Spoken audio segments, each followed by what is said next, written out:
Hi all, welcome back to our channel healthy spice. ఇవాళ మన ఛానల్లో నేను వచ్చేసా మీ ముందుకి ఒక అద్భుతమైన గుమగుమలాడే అల్లం టీ రెసిపీతో అండి. అల్లం టీ కూడా చూపించాలా అంటారా?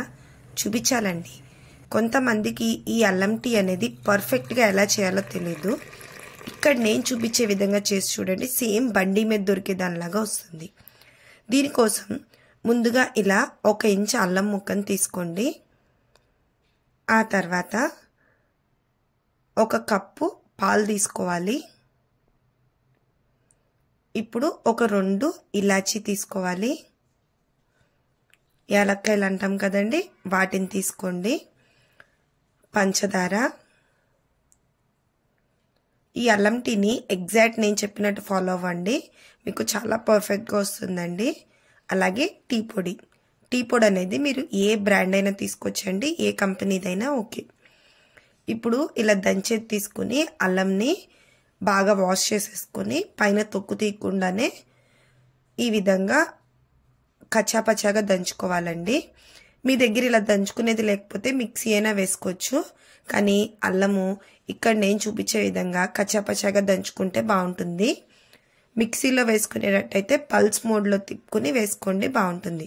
ఇప్పుడు ఈ అల్లంతో పాటే నేను ఇక్కడ ఒక 3 యాలక్కాయలు కూడా వేసుకుంటున్నాను. ఈ అల్లము యాలక్కాయలు కలిపి దంచుకోవటం మూలంగా మంచి ఫ్లేవర్ అనేది వస్తుంది. ఇప్పుడు ఒక గిన్నె తీసుకుని దానిలోకి 2 గ్లాసెస్ వాటర్ వేస్తున్నా. ఈ నీళ్ళల్లోకి ముందుగా మనం దంచుకున్న అల్లము అలాగే యాలక్కాయలు వేసుకుని బాగా మరిగించుకోవాలి. ముందుగా ఇలా నీళ్ళల్లో వేసుకోవటం మూలంగా మనకి అల్లం ఫ్లేవర్ అనేది టీకి బాగా పడుతుంది. ఆ తర్వాత 1.5 స్పూన్ టీ పొడి అలాగే 2 స్పూన్స్ పంచదార కూడా వేసి ఈ నీళ్ళని సుమారుగా ఒక 5 నిమిషాల పాటు మరిగించుకోవాలి. అంటే మనం 2 గ్లాసెస్ వాటర్ తీసుకున్నాం కదా, అది 1.5 గ్లాస్ వాటర్ అయ్యే వరకు బాగా మరిగించుకోవాలి. కలుపుకుంటూ ఈ విధంగా మరిగించుకోవాలి. చూడండి, ఈ వాటర్ అంతా ఈ విధంగా బాగా మరుగుతున్న టైంలో ఇక్కడ నేను పాలు పోసుకుంటున్నాను. ఈ పాలు అనేవి చిక్కటి పాలు తీసుకోవాలండి. 2 కప్పుల పాలైతే పోసుకున్నాను. చూసారా కలర్ ఎంత పర్ఫెక్ట్గా వస్తుందో. పాలు పోసుకున్నాక కలుపుకుంటూ ఒక 2-3 పొంగులు అయితే రానివ్వాలి. హై ఫ్లేమ్లో పెట్టకండి, లో ఫ్లేమ్లోనే 2-3 పొంగులు రానివ్వండి.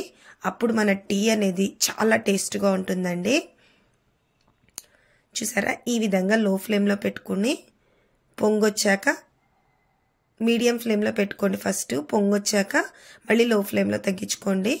మళ్ళీ మీడియం ఫ్లేమ్లో పెట్టుకుని లో ఫ్లేమ్లోకి అట్లా 2-3 పొంగులు రానిస్తే ఎంతో టేస్టీ అయిన బండి మీద దొరికే అల్లం టీ అయితే రెడీ అయిపోతుంది. దీన్ని ఈ విధంగా కప్స్లోకి సర్వ్ చేసేసుకున్నామంటే సేమ్ మనకి హోటల్లో దొరికే విధంగా మంచి అల్లం ఫ్లేవర్తో గుమగుమలాడే టీ అయితే రెడీ అయిపోతుంది. వీడియో మీకు నచ్చితే లైక్, షేర్ అండ్ సబ్స్క్రైబ్. పక్కనే ఉన్న బెల్ ఐకాన్ని ప్రెస్ చేయడం అస్సలు మర్చిపోకండి. Thanks for watching. బాయ్.